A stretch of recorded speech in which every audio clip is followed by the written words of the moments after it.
Hey, greetings there everyone, GleeCon here again bringing you another episode of Lore of Warcraft, the show where I cover all of the lore, and that's in-game and out-of-game.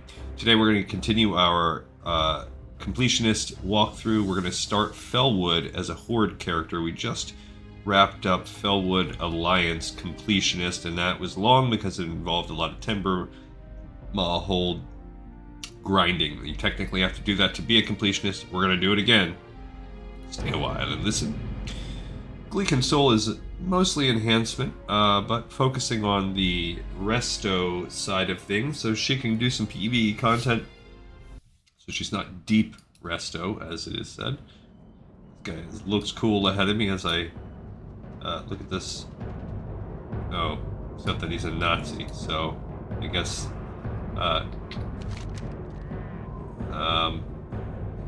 humor level not peak maturity here. All of those quests I think were good. The only one we have to really get at right now is not Betrayed, I don't think. Betrayed is for Ajara. We're going to Felwood, so that's the point.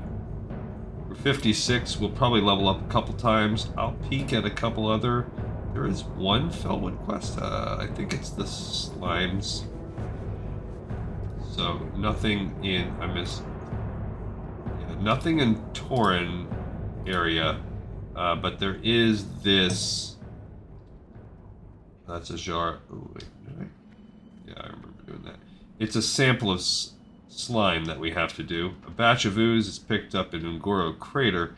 Sample of slime. So we do have to at least start this episode by. I don't even remember why we're standing where we're at. I guess that's just a normal shop area.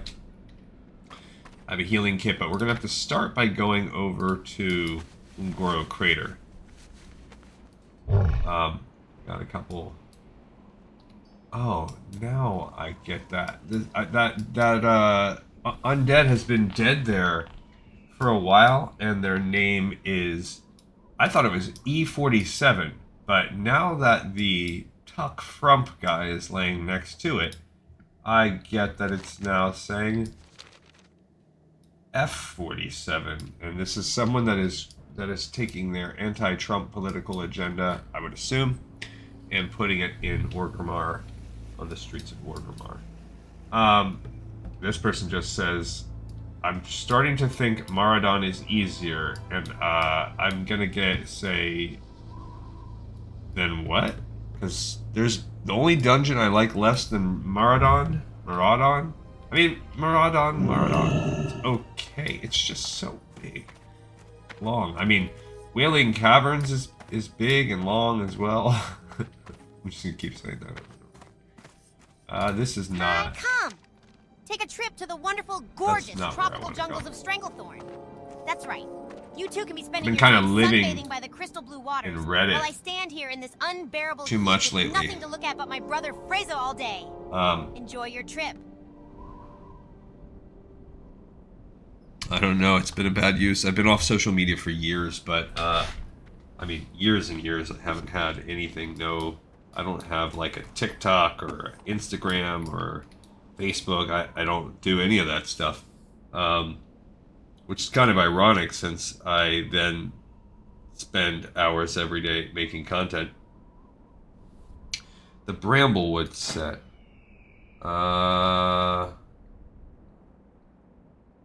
I don't think so.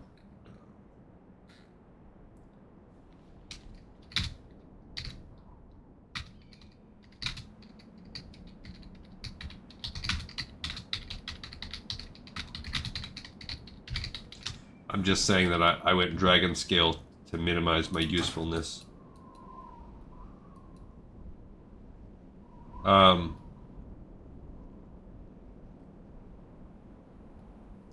But Reddit has somehow tricked me into... I realize now that it's the same... I'll get sucked in with scrolling the same way you would with social media. I'll be like looking at... I'll be like, oh crap, I just spent an hour going through Reddit. So pardon me. It's not that I like hate it or anything. I actually kind of like it. I think there's often some laugh out loud funny things. It kind of, as far as social media goes, you know, it will present some articles sometimes, or it will do some funny jokes, and then you can choose whether or not you want to get into the Reddit comment sphere of it. I like the discussion idea aspect of it. But I need like a like a feature on my phone or something that like force turns it off after 15 minutes or something, because I will. And it's funny because there's just the communities that exist are like it. It's almost like old school America Online days, where you will have communities of stuff, and they like whatever you're into. So if it could be like my favorite sports team, and then you can look in that, and like I the long time viewers of the show will know I particularly like the Minnesota Vikings. Well, they're part of the NFC North, and then there's a whole thing called the NFC North Meme Wars.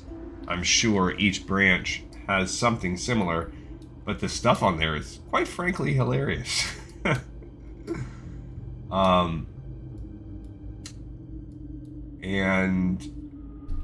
Or I really like to play games, so I look at a lot of the World of Warcraft. The stuff on the Warcraft, honestly, the community, sorry guys for being the Warcraft community out there, a lot of my humor does not come from the Warcraft community. It's not peak humor. There are some interesting, more serious conversations about the lore, but most of the time it's like either people commenting on the drama around streaming people that I'm just not into. I guess it's the competition. I'm not really a streamer, so this is more like an archive experience where, frozen in time, I try to take everyone through what this game would have looked like. So if they do ever, like, the Stop Killing Games initiative fails or whatever, and this becomes a thing, and like they stop Warcraft and we just open Warcraft 2 and you can only get this on private servers and yada yada yada, there will be an archive someone, I don't know if I've seen it out there, where someone has legitimately on both Alliance and Horde, just completely in real slow time played through all of the games. So that's cool. There are some issues, of course, because, like, notably that I have some weird quirks and, like, thick-headedness about the way I play the game. Like, someone that's been an avid viewer lately, I can't remember their username off the top of my head, but they've been really commenting a lot on a lot of videos, and I appreciate them. They know who they are, I'm sure. But said something about, like, when I watch your videos, I just don't realize, or I don't understand why you don't turn off auto loot and then, like, only loot the things you want. It's like, oh yeah, that's like a completely common sense way to get around the amount of time I spend walking around with my bag open, throwing out the same trash items over and over again.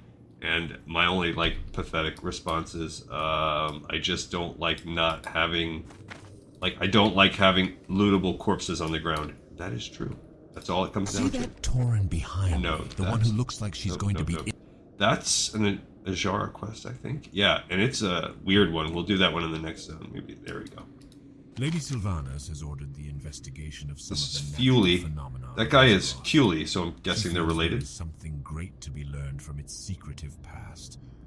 I know not how she learned such things, but I trust her completely, so I will do my best. I am currently investigating slimes, oozes, and such. The creatures all seem to be similar in makeup, but greatly affected by their environment. I could use your help in gathering samples of the creatures. So here... Felwood is a forest far north of the Barrens, even farther than Ashenvale. There, slimes are found all around pools of water blessed by the touch of Fel. The scourge decimated the area with attacks of infernals and other demonic magics. The slime supposedly crept up through the earth during these attacks. Gather samples of Felwood slimes, and we will use the testing equipment next to me to create a control group for our tests against other samples you gather. Okay, so actually there's some interesting, some very interesting, I don't know, some things I think we have to unpack here in this short little 2 paragraphs. It's kind of great. It's kind of why we do this show. So first of all, we have the perspective. Now, he might be in the minority, but what you're showing here is that some people, and I guess it makes sense because there are undead members of like the Twilight's Hammer and stuff like that, so they're all unique, but we have a character that is potentially representative of the Forsaken as a whole that are talking about the Fel as though it is a blessing. Now this, you can easily chalk it up to being, well, that guy is just, like, as an individual, that guy's crazy. So let's just ignore him. And I think that's the easiest way to handle that. In the same way that the Twilight cultist people, the Twilight's Hammer people that are Forsaken are also just crazy. Oh, I don't even know what I'm doing. We need to go back to Orgrimmar.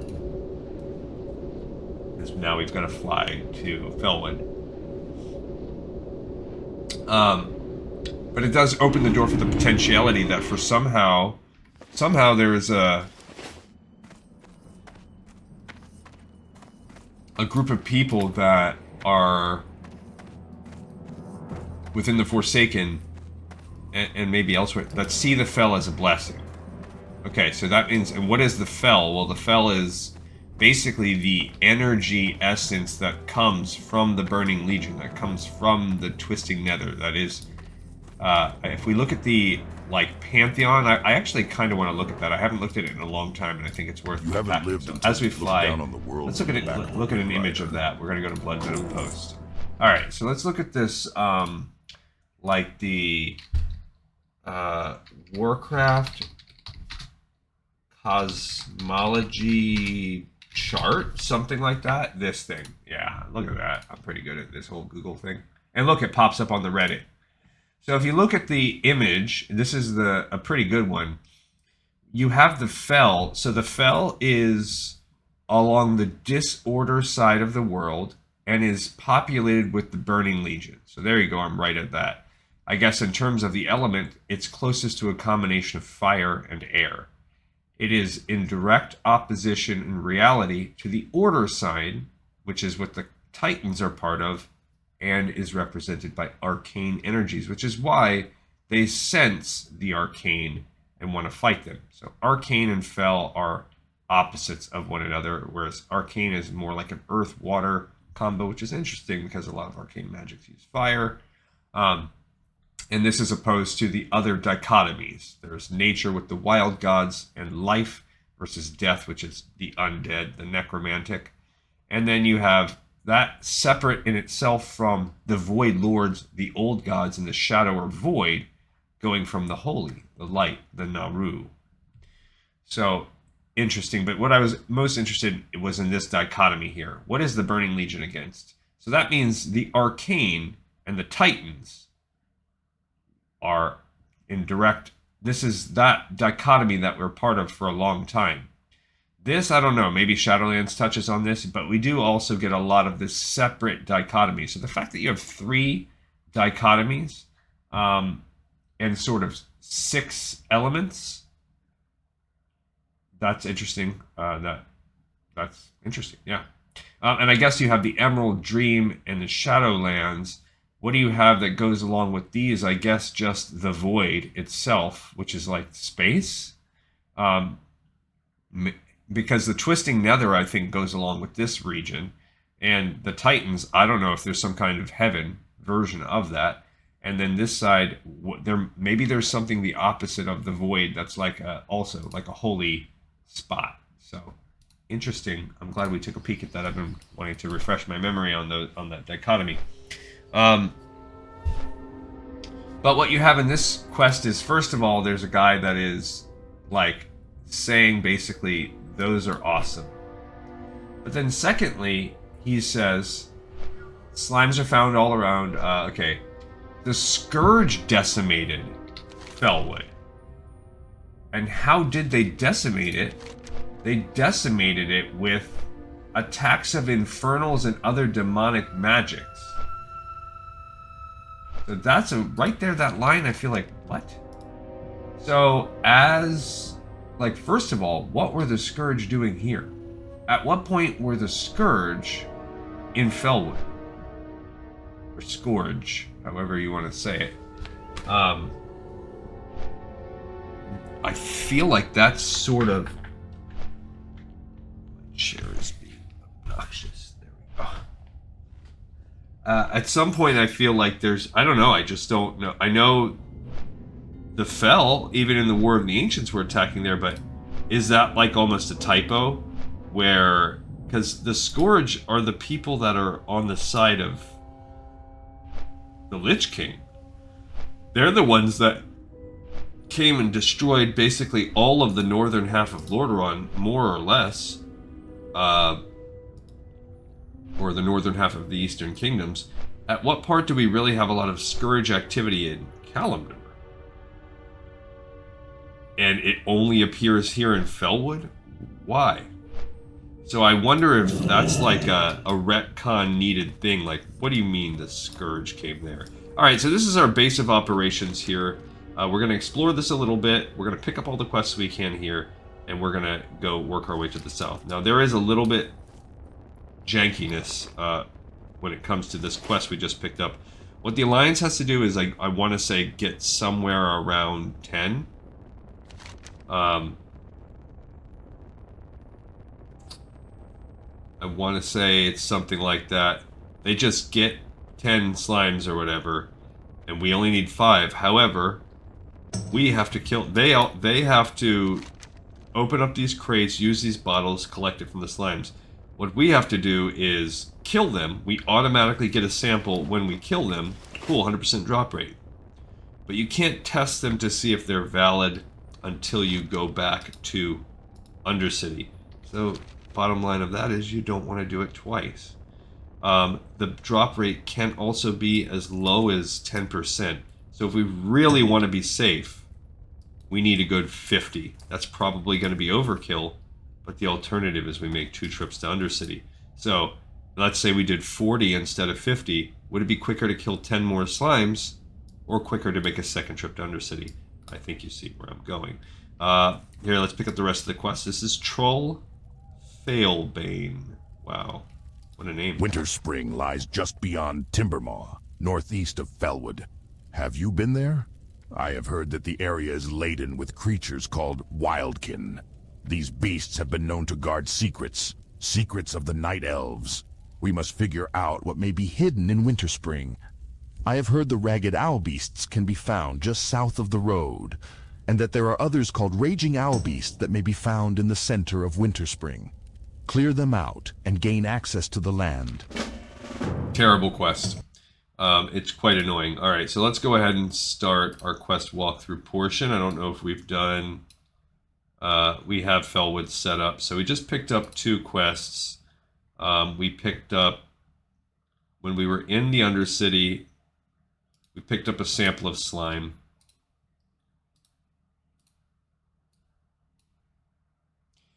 And the testing part of it will happen when we're there. And then way further down, we picked up the first of a 3-parter, Wild Guardians. It is annoying, and it is not... It's going to be the last quest line we accomplish, so we're not actually going to have it do that in today's episode. Thrumka, adventurer. My mood is poor this day, so please, unless you can help me, I would prefer to be alone.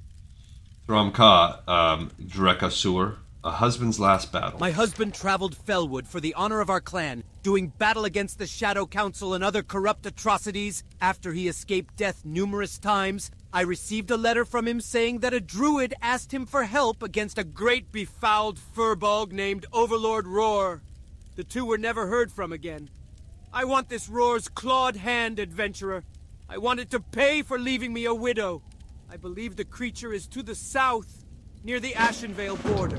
Yeah, it's part of this guy's Timbermaw thing, so basically a bummer. Sorry.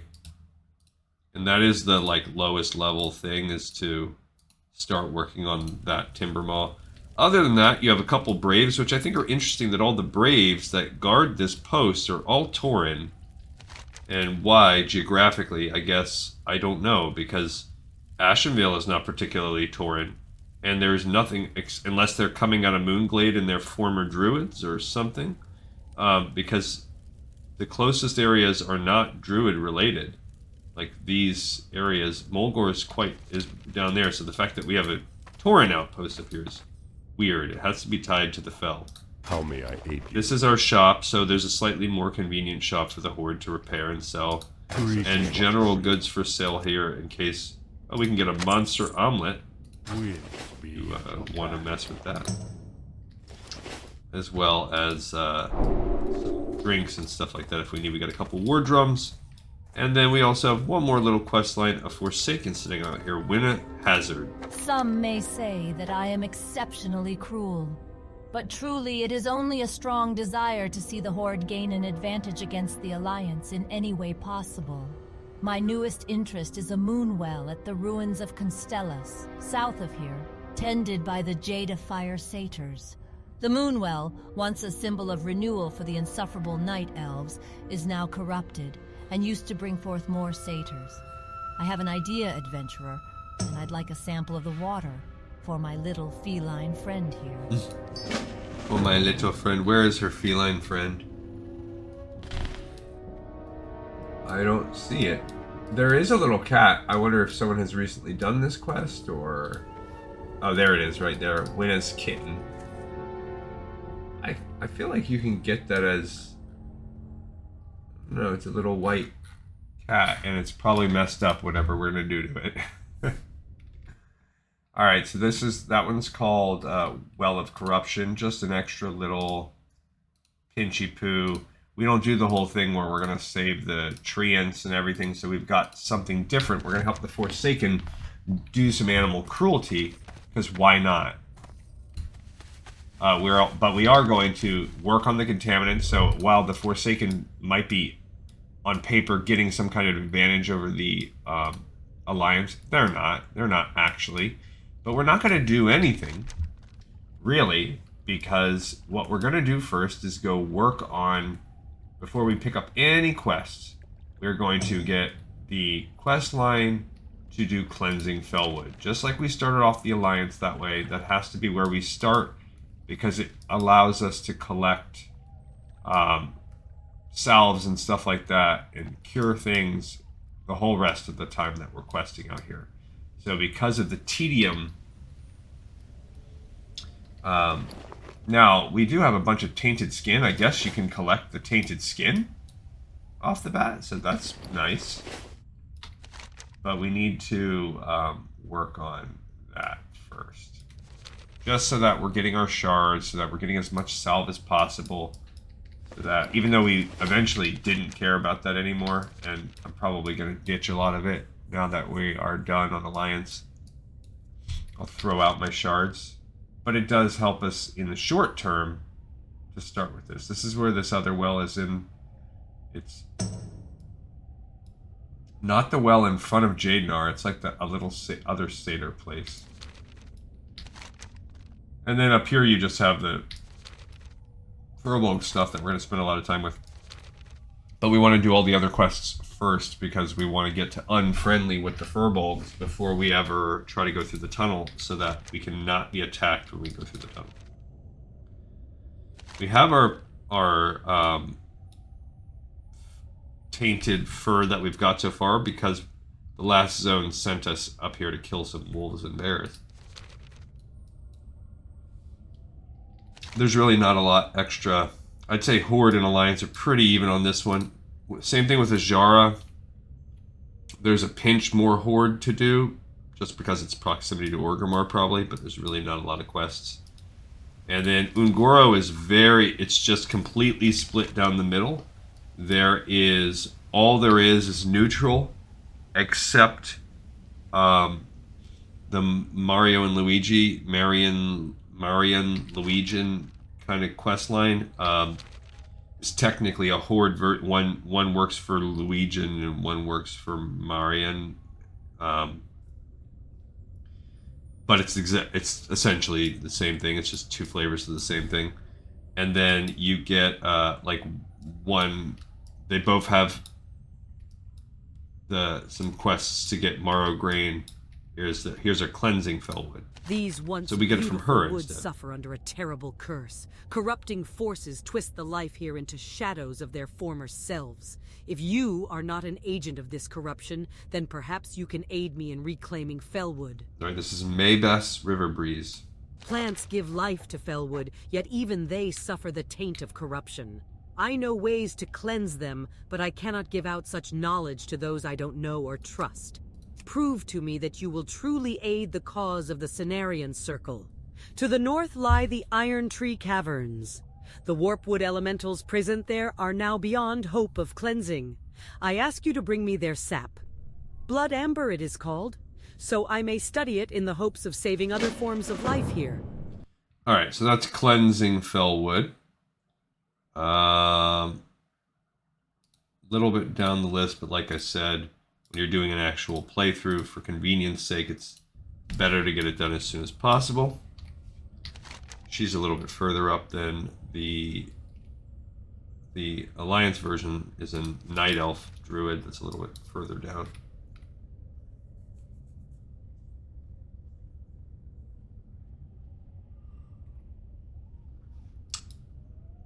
And here's Tennell Leaf Runner.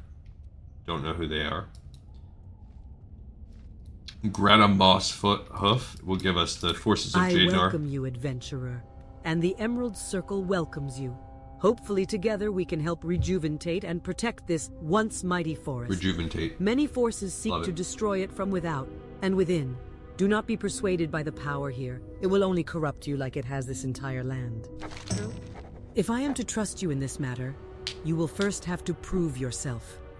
I must know that you are an enemy of the Shadow Council, the ones responsible for many evils here and abroad. Travel deeper into Felwood. To the west, you will see a path leading to Jadenar. It is there that the Council plots with the Burning Legion. Enter the depths of one of the corrupted barrow dens they inhabit and slay their kind. Return to me after you've done this. Then I will know you truly seek to help us. Alright, now we have forces of Jadenar. Let's say that one's a little lower. Don't know why. I guess just some of the mobs that you kill. Alright, there's Jasir Moonbow. I don't think we turn in anything to her. Here we have verifying the corruption. To the north, along the east of the road in what's called Shatter Scar Vale, is an area where infernals were called down during the last Great War. The craters still scar the land, as do the infernals themselves. I am curious about two things. First, are there still entropic elementals roaming the area?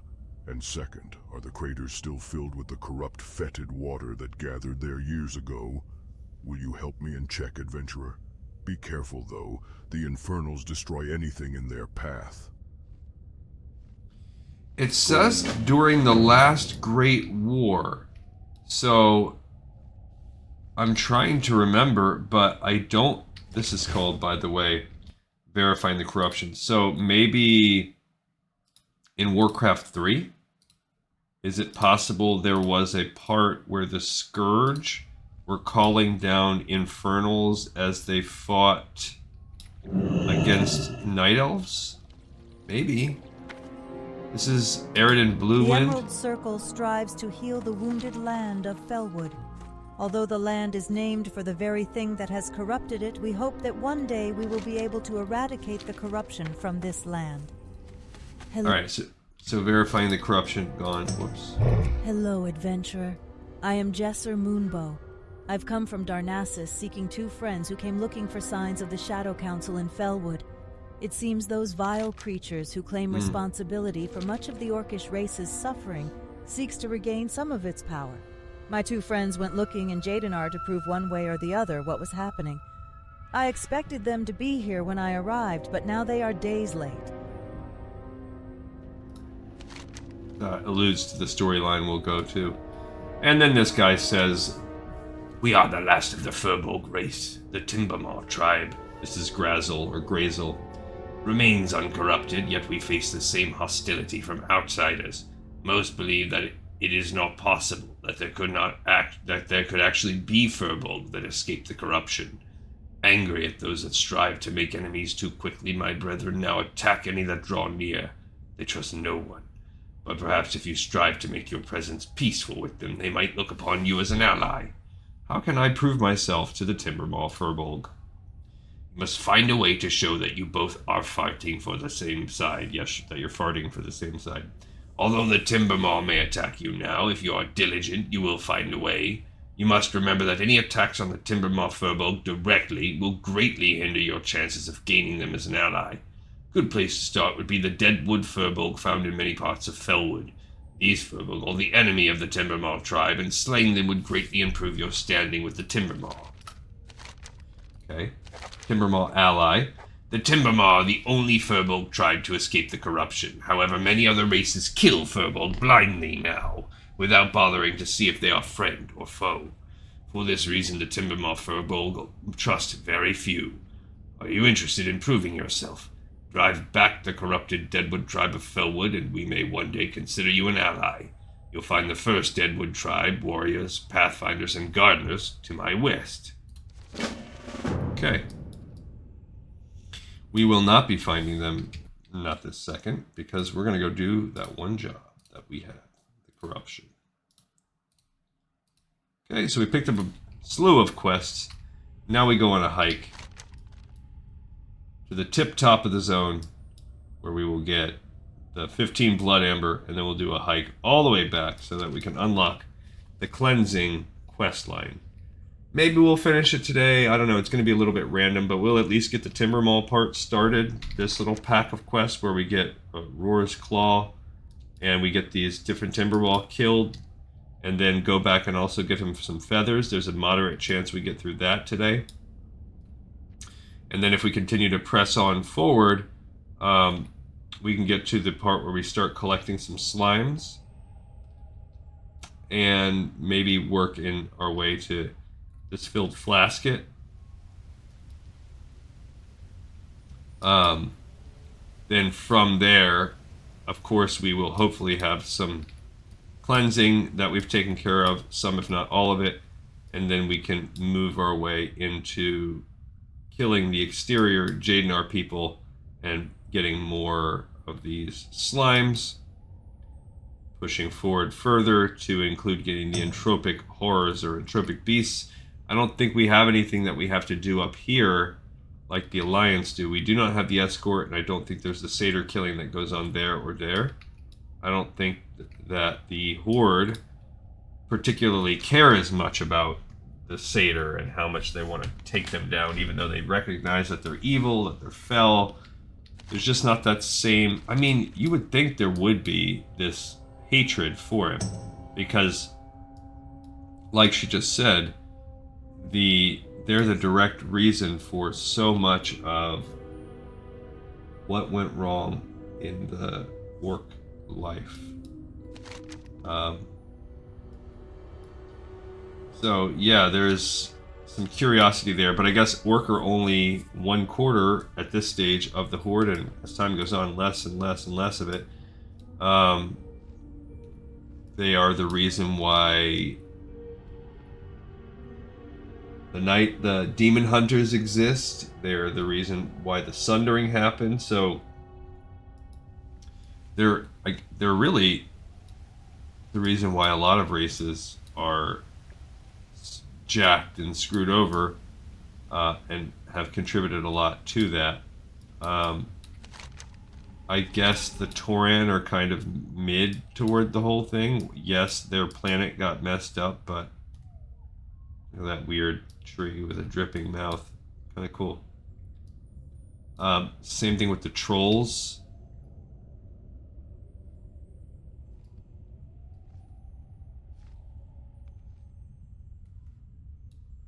This person's talking about in the guild is talking about, wow, like it's a job. They're working on getting honor for their rank. And then they said they're trying to do This person says 4 days non-stop, you got it. And they said they're trying to do it today and tomorrow so they can hit the beach on Sunday. I just feel like that sounds like I'm trying to hit deadlines in this game so then I can allow myself the ability to go to the beach in real life.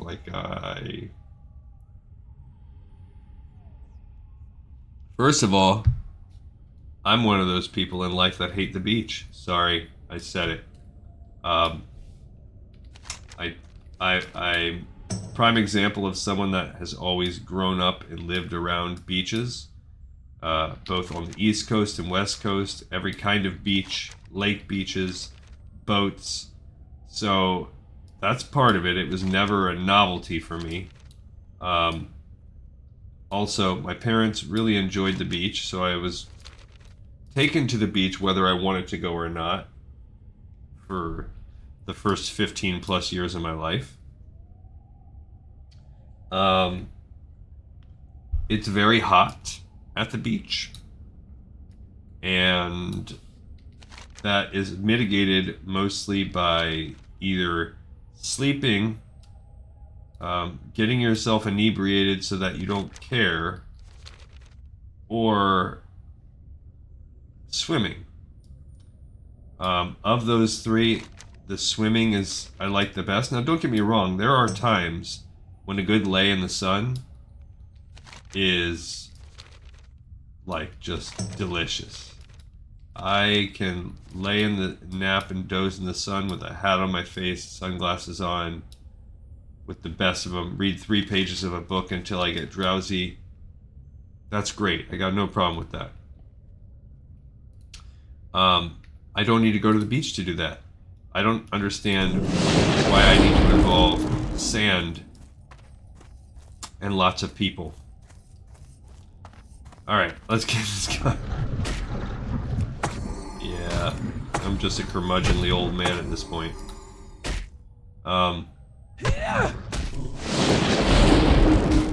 Yeah, there's just...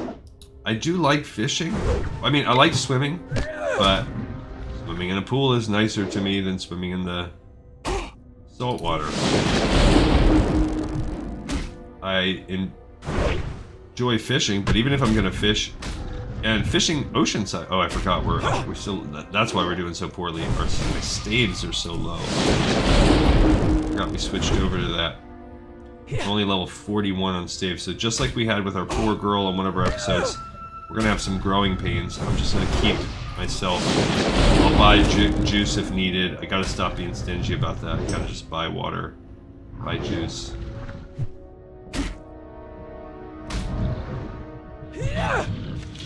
Okay, I do think there is a 100% drop rate. Let's eat something. I have this hot smoked bass, which I really like those actually.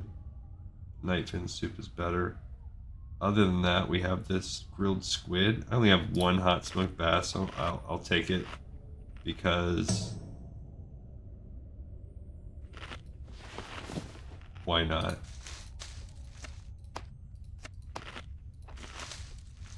Oh, I also have the spider sausage. Could have done that. But yeah, that spirit increase is nice. Spirit's great for me as a healer. I completely forgot about the low. Should have honestly found like an intelligence increasing mob. I don't think there. I mean, food. I don't know that there is one. Yeah, I'll need to drop my totes again. So this is going to take, we're fighting level 53s here, so it's going to be a while before our staves are up to snuff. Maybe I'm not going to even use the lightning shield. Let's just slowly get this going. And I'll throw off a heal from time to time when I need. I think I have that non-interruption thing.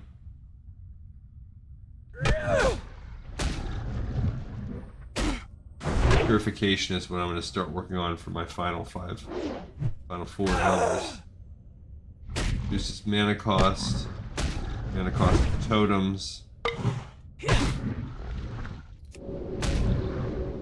chance to hit. Yeah, there we go. That healing focus. I have a 70% chance to avoid interruption. So I didn't realize we were so low on staves. But that was this resurgence rod that I got from Maradon. Maradon. I don't know. Talking is hard, you know. Keep that thing going, I guess. Ah, whatever. I guess we'll use this. Why not?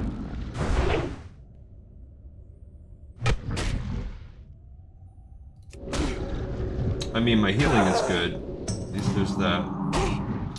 It's just gonna proc all my lightning bolts so fast. Yeah, we're quite low.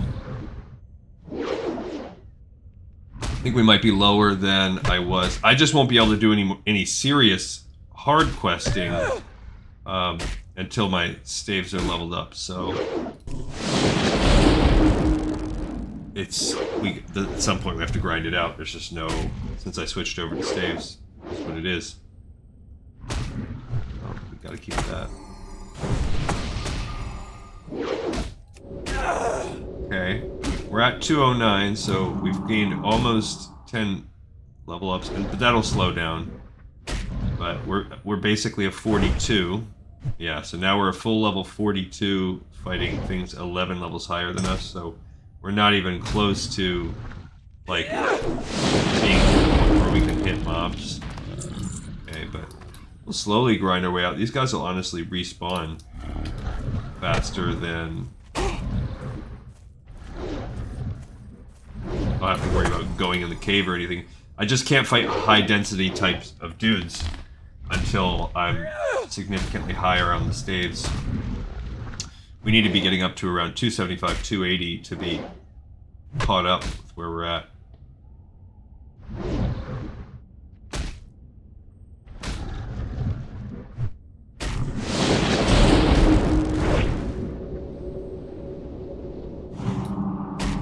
And that's just going to be a little while. But oh well, that's part of what this zone is going to be. It's going to be a grind. It's going to be a while before I can finish Ungoro Crater. The quests just take a long time there. It's really a big part of it. I've done a handful. I don't know. It's just I just don't know what. I mean, like I said, we have plenty of content to cover on this show.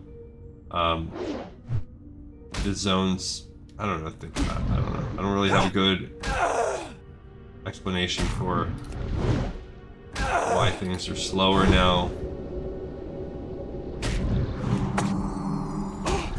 It just is. I gotta say I have been cheating on the game a little bit. I've been playing some side games, so I've basically stopped my anniversary project. I felt like I was getting too burnt on WoW, and spending my free game time also playing more WoW Classic, even though it was anniversary. That wasn't it. I have always played Zelda Tears of the Kingdom for a while. I've been playing that for the past year or so. But I work my way through that game very slowly. Like, I'm talking, I play maybe 5 minutes a day. Just pop on, do an objective or two, or like find a Korok seed or two or something, and then hop off. So that's not providing a major distraction, nor, ooh, look, I got a good crit. Nor is it like, alright, we just passed 215, which would have been 43, so 13.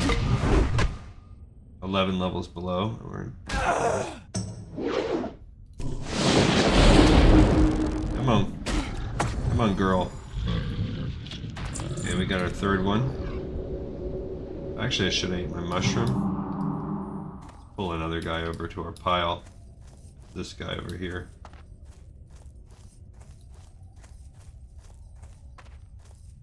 I'm just going to pull him with that.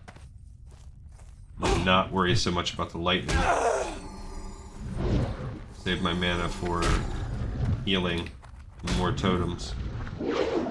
Stay on top of the Wind Fury. Yeah, entangle me all you want, you bozo. You don't realize I don't care. And then I have same thing. I've been playing OG Baldur's Gate because eventually I'd like to play Baldur's Gate 3. I've heard it's a really cool game. So I decided to go back and, just like I do everything in my life, completionist my way through. And I couldn't just play the remastered version of Baldur's Gate 1. I had to play the OG Baldur's Gate 1 and 2, well, that's the plan.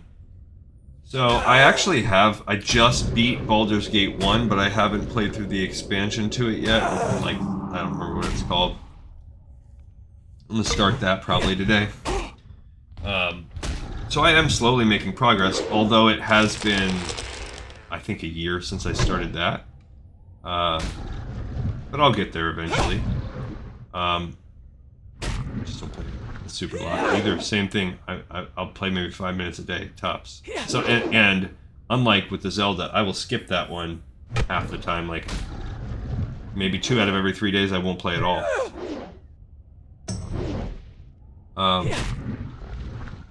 So really, my side game had been Anniversary, but I switched that, and now I've been playing Grim Dawn. Because I've had that game for a long time, and I felt like it had potential, and I don't know why I just never kept playing it. So that's been cool. I just hit 220, so up to 44. So now we are 9 levels below. Still, essentially, a worthless amount.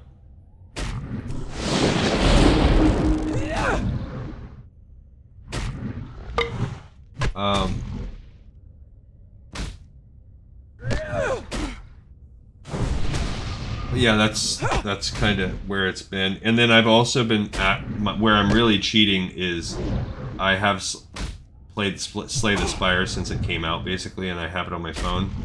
And I have it on Steam on the PC. But I've been playing the heck out of it. Now that I've heard whispers that sometime this year there would be a Slay the Spire 2. So then I've been like, oh, well, now I really need to focus and finally do all the achievements that I've wanted to do. Because you can get like 100% of it, and I have not done that. But there's little meta achievements, like, or silly ones, just things that I haven't even started pursuing yet, that like beat the game in a certain amount of minutes, or beat the game with only a certain amount of relics, or you know, beat the game with a super small deck, or whatever, because it's a deck building roguelike if you're not familiar with the game. That thing said had no timer on it, but I'm not sure.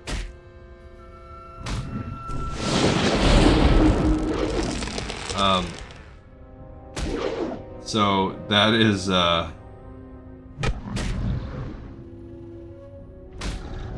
those things are all by the wayside. My first thing I wanted to do was go back. I had beaten the game with all the characters, so that was fine. I had beaten like the regular version of the game.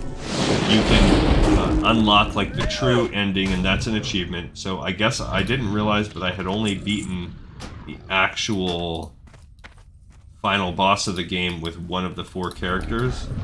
So that was my recent goal, was to keep climbing ascensions, because the game every ascension is like a difficulty level. And so Ascension 20, achieving Ascension 20 is the highest. That's really the grind. Can you make it every time you beat one ascension level? You unlock the ability to attempt it the next one, and everyone introduces a new wrinkle to the game, a new penalty, handicap. So my goal was to just slowly get there, get to Ascension 20, and then work on getting everything else while doing that. So, dang it, you jerk. Okay, I worried that was going to happen. So, Alright, so now we have to do some serious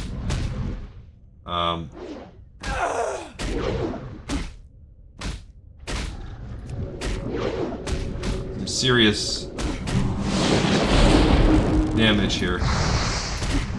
I'm gonna need to bust out. I don't have any potions or anything. I have health potions, but not mana potions.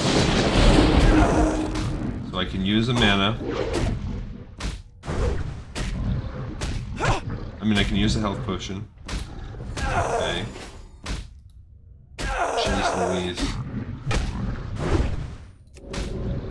If I could get one of them down, I can get back into the grind. But I just don't have the necessary stones right now. Okay, it's just gonna... I gotta just see what I can see. I can just... I gotta keep my totems up too, that's huge.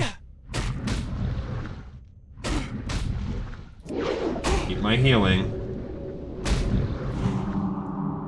And...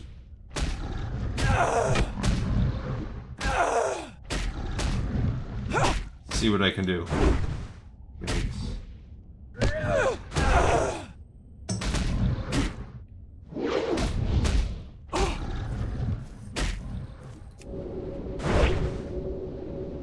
Ah, crap. Should have... yeah, I drew that second one. I just wasted my reincarnation, but whatever. I'll pay the 18 silver for the convenience of not having to walk here again. Okay. I drew a second one. That's what I should have bailed as soon as that happened. Bummer. Oh well. My staves are up. I just passed 225. I'm at 227, so I'm up to 45. So we're still 9 levels below some of these mobs. Okay. Let's try and get that going again.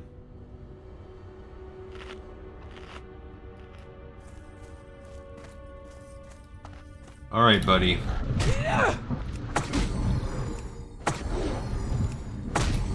Yeah, if I had a mana potion, I think maybe I could have pulled out one, but I don't have any. Fish oil. What? What? Oh. I was gonna say, why do I have fish oil? Then I remembered. Then I remembered why. I have nothing. No buffs of any sort that I can use.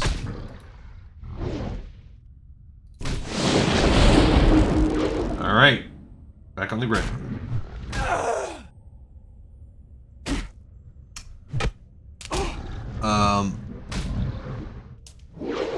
But yeah, Slay the Spire is cool. So, honestly, I played it for years, and I just would play it every now and then. I had gotten up to maybe Ascension 3 or 4. I want to say around 4, something like that, with all the characters. So that, you know, I wasn't anywhere close, and I had beaten the heart on one of the characters. The heart being the last boss. So then I was just like, you know, I don't know. Once I got the board game for my son, it was really fun. There we go. We just hit 230, so that's a full level 46. We're now 10 levels behind where we are and 8 levels behind the mobs.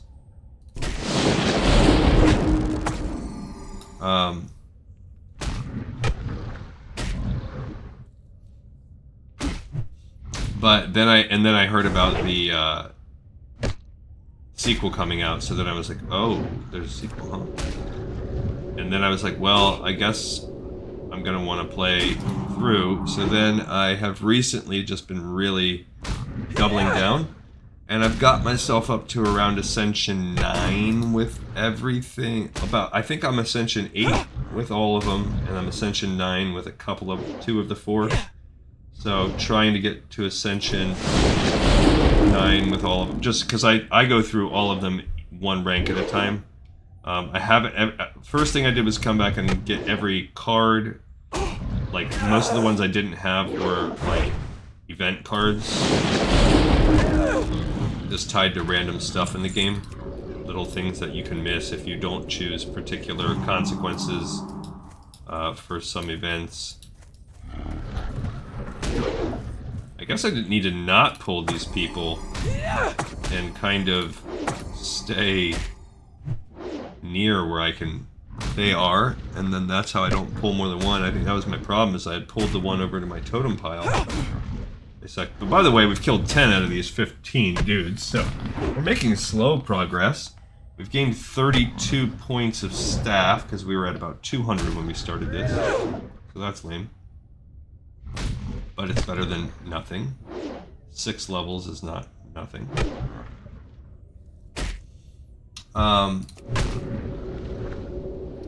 Yeah, then I started focusing on the Ascensions and then trying to do a heart run every time. But this is the first time I've really just focused on where I've been playing every day for a while. And it's pretty cool. I have seen myself kind of grow and learn and get better at the game as it goes. You just kind of have to have trial and error and learn different synergies, and I have gone through and I've beaten the heart with all the characters now on multiple, not at Ascension 20, but at whatever Ascension I'm at. I'll just push it there. So Ascension 6, 7, 8. I had a couple Ascension. I've had a couple runs in a row now where I've beaten the heart. So I'm getting pretty decent at the game. It's a kind of a perfect game for me because there's no hand-eye coordination really needed. It's all just, and you can take as much time as you want, so it's just pre-planning, strategy. For my particular skill set at games, it works out pretty well. So that's what I've been cheating on this with, but really I only play that on my phone. But I still will like play it on my phone. So it's completely usurped any other phone games I would normally play. We got every now and then we'll get that one crit, and you can remember what it would be like when we can actually start hitting again. Once we get our weapon skill up. That's why we're doing this, because she relies on the DPS from her weapon. So we'll get there again. Take a little bit of time. I mean, when you throw the lightning shield in, that's fine. There you go. We just hit 235, so we've maxed out level 47. We're 9 levels below where we could be, 7 levels below where this guy is, 6 below. So we're starting to get close. Once you get to 5 levels, there you go. We just had 2 crits in one fight. That had not happened before. So things will start increasing now. That's why I'm not even going to stand and grind on purpose like we did with Gleek and Tessa. Like, we're just going to keep completing quests. I'm not going to do anything out of the ordinary. We're just going to keep completing quests. And see how far we can go. I just know if we try to do something like go into Jadenar without being, like, level appropriate, we'll get our butts hit. So this is also slowing down our episode. It happened with the other girl. It happened with Glee Contested too. So this is where these things kind of jump around. I started talking about social media. I don't have it. And then I worked into talking about the Reddit fields that I like, which made me think about Slay the Spire, because the Slay the Spire Reddit is pretty juicy. It's pretty funny. Obviously, it requires a lot of insider knowledge. So, if you're not a player of Slay the Spire, it's probably not going to blow your skirt up. I'm bringing that line back up. I like it.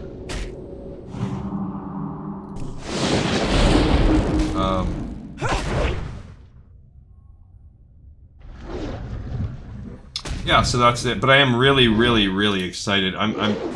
This end of this grind is actually hurting me a little bit of playing through with you guys, because I'm actually really excited to dive into retail and start using the smoothness and speed that comes with retail.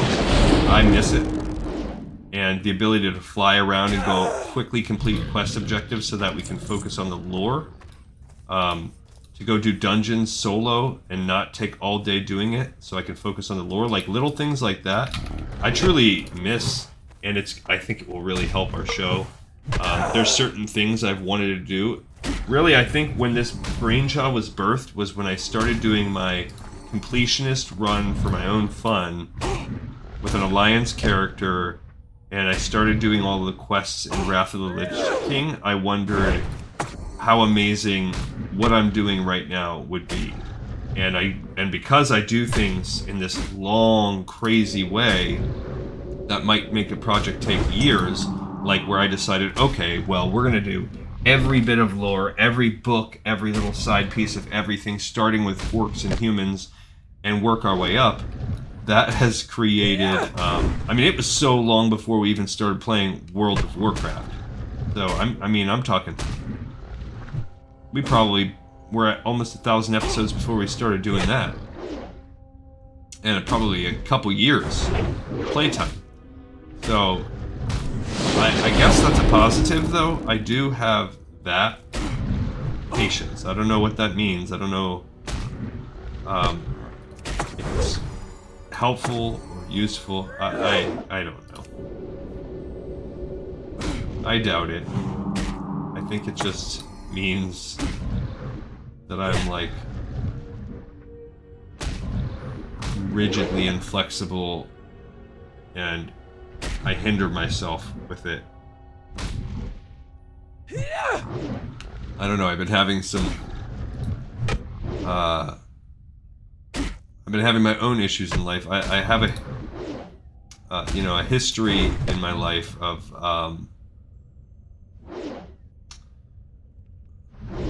like, burning bridges, I think. Really, I think without getting, like, too psycho analyzing myself, I think there is... I've talked to a common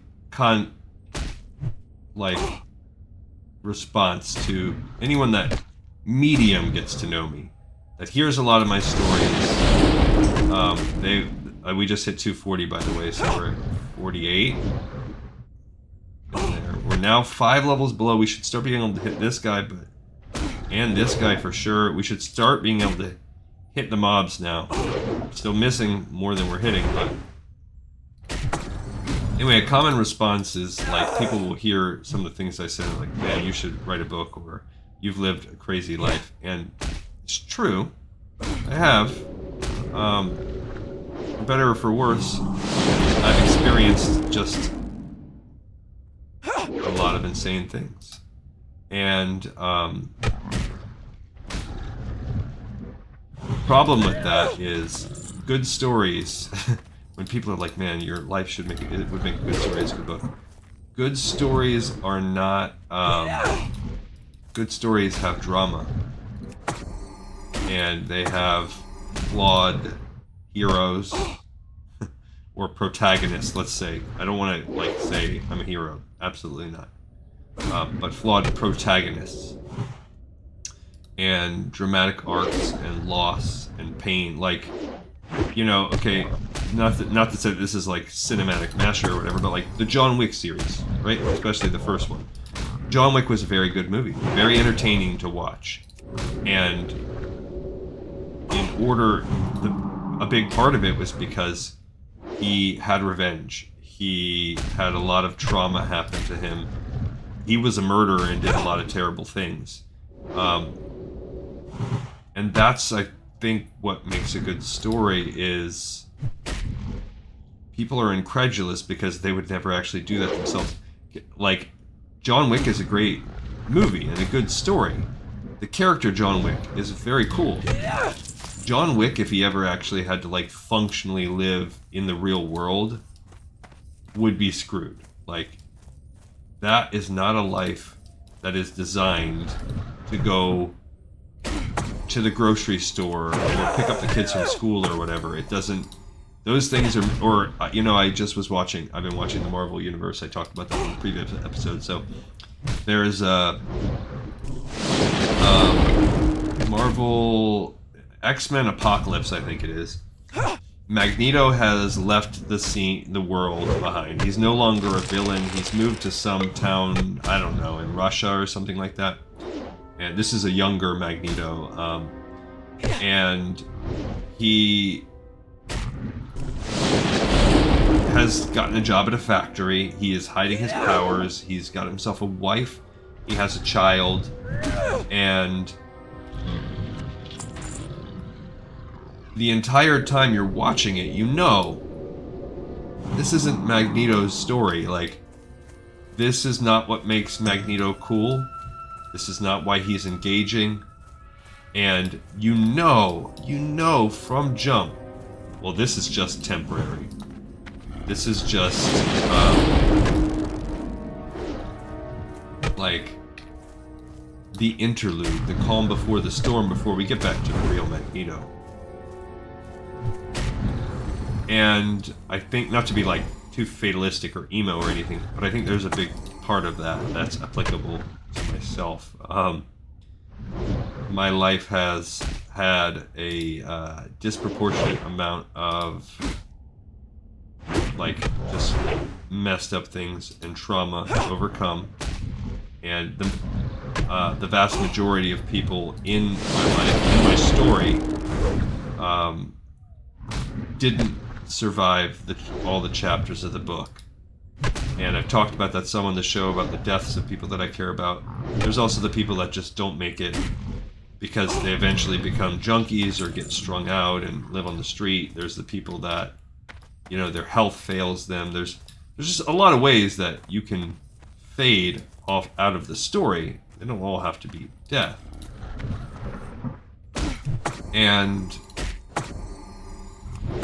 another big part of it is that the things that I do are oftentimes insane. So I make this show because I'm sharing my hobby with you, but of course it's forward-facing, it's curated, and I get to present only what's, like, positive. That's the joy of watching something like this. You can take your mind off of everything. And you don't have to think about, like, how did the person that is making this neutral content, how did they vote? How did they treat their parents? How do they treat their pets? How do they treat their family? How do they treat their spouse? And the glossed over version of it for me is that far too oftentimes in my life, the answer is extremely poorly, and burned a lot of bridges, and made a lot of mistakes, and regret a lot of things. I have a mantra, prayer if you will, that I say each night, and it is usually to try and be better tomorrow than I was today. And it's a genuine, heartfelt thing for me. And it's not coming from this altruistic place. It's just because there's so much shortcomings. And I think that there's power in that too. And I'm not saying this for self-pity or pity or for emo or anything. I'm saying it because I think it could be helpful. And if you've ridden with me this long, you listen to me this long into these episodes, maybe some of what I say resonates with you. And I think that we all have space for that inside ourselves. And it's a message that probably a lot of us could want to hear, that no matter how terrible or messed up or how much regrets you have, that you're not alone. There are other people experiencing it too. And if nothing else, I would hate and not want to walk through with my eyes wide open. So I guess that's one thing I've always tried to do, is at least keep my eyes open. At least know if what I've done or who I've been was rotten or not. So it's just a headspace I'm living in right now, because as I mentioned a couple episodes ago, I had an episode recently, I guess you could call it. There was an incident where I basically went full scorched earth and burned bridges with half the people in my life on a scale that I've maybe never done before. And it left a lot of wreckage in its wake, including with my own internal self. So, without getting into details and respecting like other people's privacy and not digging a greater ditch to myself, no one got. There was nothing illegal happened. There was no physical violence. Like, I didn't do anything that was so horrific that like I need to hide. It didn't come out that I was on the Epstein list, or there's no like video circulating of me at a Coldplay concert. Like nothing like that. Nothing like that. So don't worry. I'm not like a worldwide villain. But I certainly showed my behind and lost the respect of a lot of people that I care about. And I now have to live in that world. So, yeah. We are at 248 with the staves. We are almost at level 50. We also just got our 15th shard. So that's good, because at least as we're essentially level 50 here, and we're fighting level 53, 54, sometimes 55 mobs, at least we're to the part where we're going to be able to hit mobs on the way as we go. We're not going to get a ton of other questing done, so that took probably 3 times longer than it had to take because of the whole grinding of the staves, but it was, I can't even necessarily say it was necessary, or that at least we did that, it's not going to happen, because you never know what we're going to wield. We have two-handed axes, maces, and staves are all options, not to mention the potential that we ever switch to a one-handed mace, axe, or dagger to wield with a shield. So there is a time. Now, maces are pretty safe because we're at 280, 279. Axes, though, are just as... Two-handed axes are just as bad as this. 206, so if we ever go back to two-handed axe, we will have more pain to do. My apologies for getting a little emo there with you guys. Or getting a little...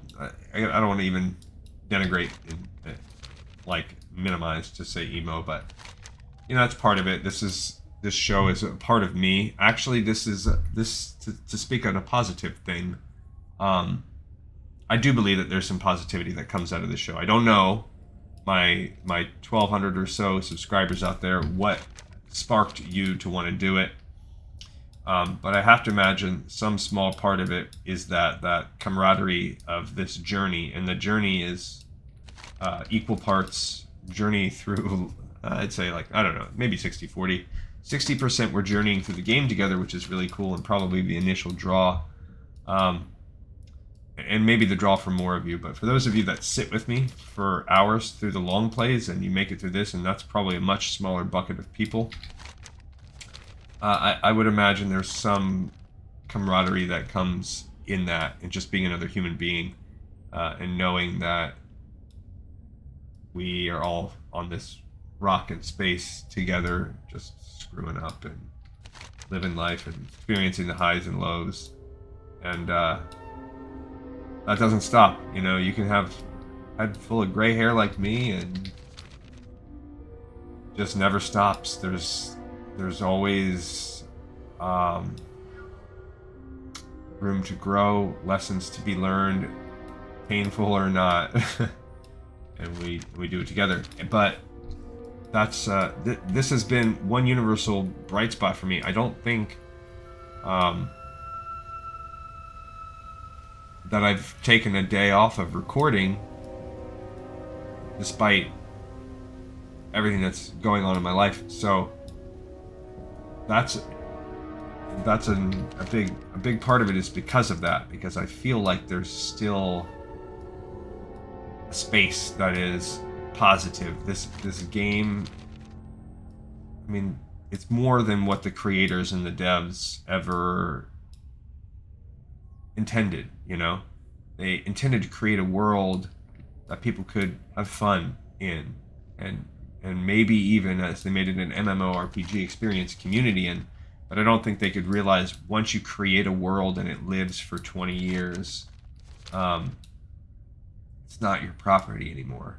This is not the property of Blizzard. And this is what the people who, like, the don't kill games, this is what we're talking about. You know, the stop killing games movement or whatever. This is what it's all about. This world is not Blizzard's property.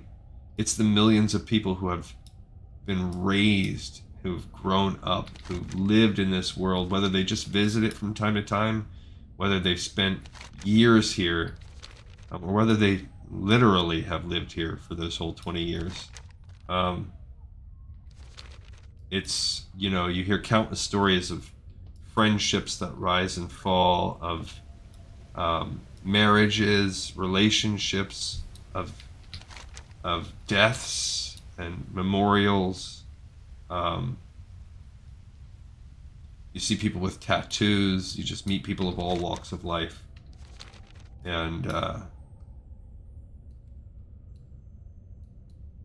that's what people are arguing for. You can't create... At least that's my part of it. I know there's more. There's a whole capitalist consumer...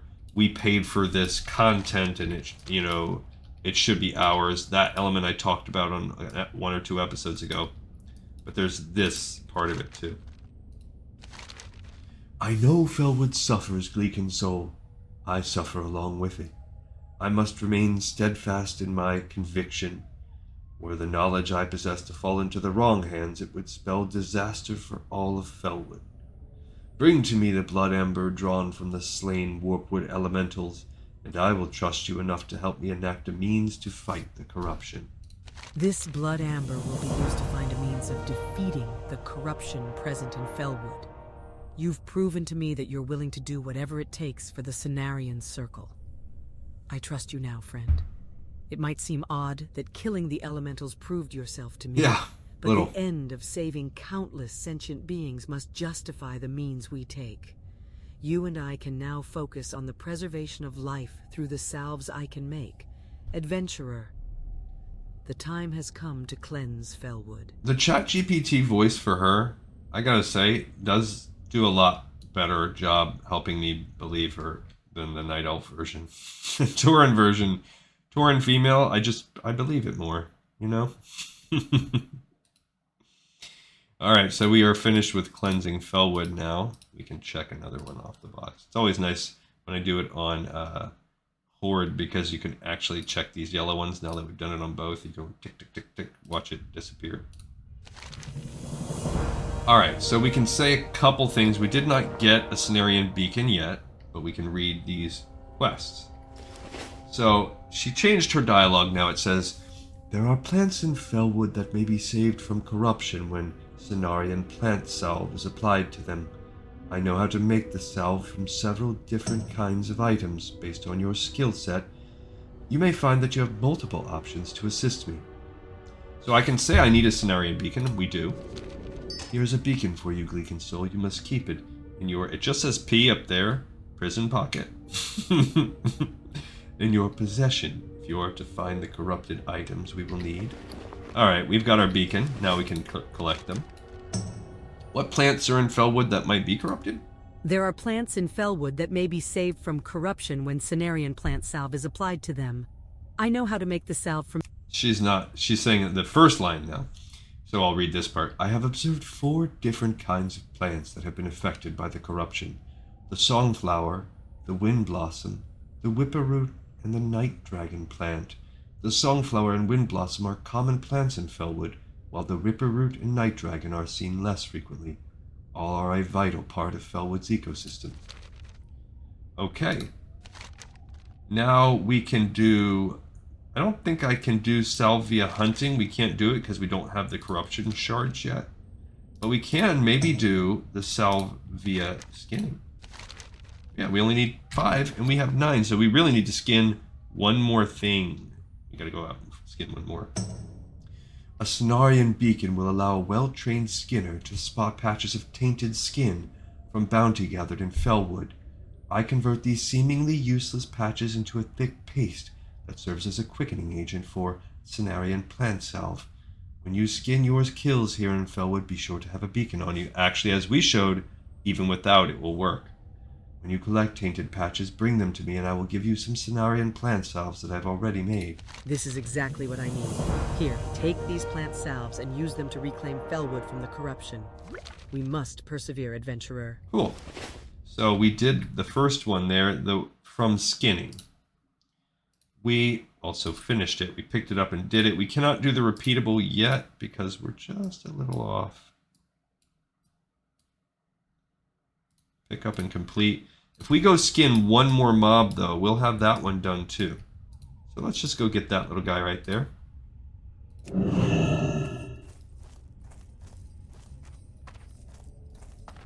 This guy says, I just hit he hit Alterac Exalted. So that's why you do it, though, so you can get these best in slot items.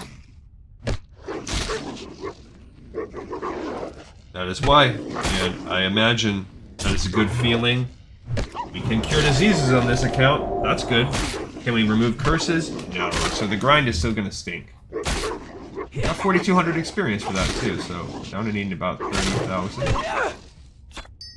We got a corrupted shard from that as well. Alright, we did get a patch of tainted skin. So now we can go back and do our last one of that, and I think that's where we're going to stop today.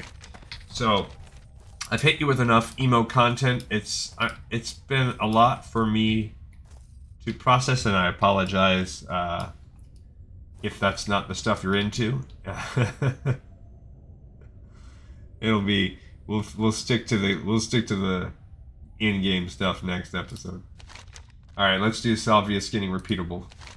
A Cenarian beacon will allow a well-trained skinner to spot patches of tainted skin from bounty gathered in Felwood. I convert these seemingly useless patches into a thick paste that serves as a quickening agent for Cenarian plant salve. When you skin your kills here in Felwood, be sure to have a beacon on you. When you collect tainted patches, bring them to me and I will give you some Cenarian plant salves that I've already made. This is exactly what I need. Here, take these plant salves and use them to reclaim Felwood from the corruption. We must persevere, adventurer. We do not need to do that. We're cool. I don't think there's any other quests that actually require us to fight mobs, skinnable mobs, except for the little fellhounds, so we might get a patch or two from that, but it's not going to be useful. But we've done that, and that's all we're really going to accomplish today, but it really is fine, because a big part of it was grinding out that staff power. And we completed, 3 quests. We started the cleansing. Honestly, we could go find a flower if we wanted to tack one more on, but we'll just let that happen organically. We'll start by, next episode, we'll kill the Timbermaw and Old Roar. We'll probably get some corrupted shards in the process of doing that. We'll look for some flowers when we're out and about that way. And then we'll move our way up to get the slimes, and we'll get more corrupted shards in that process. We will also go get the filled flasket, and at some point during all of that, hopefully we will cleanse all of our flowers. So that's probably a good start, and like we did at the end of maybe our second episode last time, we'll probably finish hiding in the corner here before we kill these adepts and guards and all that stuff, and work on entering and going into those. And actually we could run up here. We don't have the quest lines needed up here, so it's really going to be just working on this stuff before we head out over here and just grind these guys for quite a while. All right, everybody, I really thank you for being a part of my life and a part of my journey. If you like this, then you might be as crazy as I am. And if you are, comment, like, subscribe, check me out on the next episode where we will continue this journey. You guys are great And I hope you thought this episode was great too. It's now in the pipe 5x5.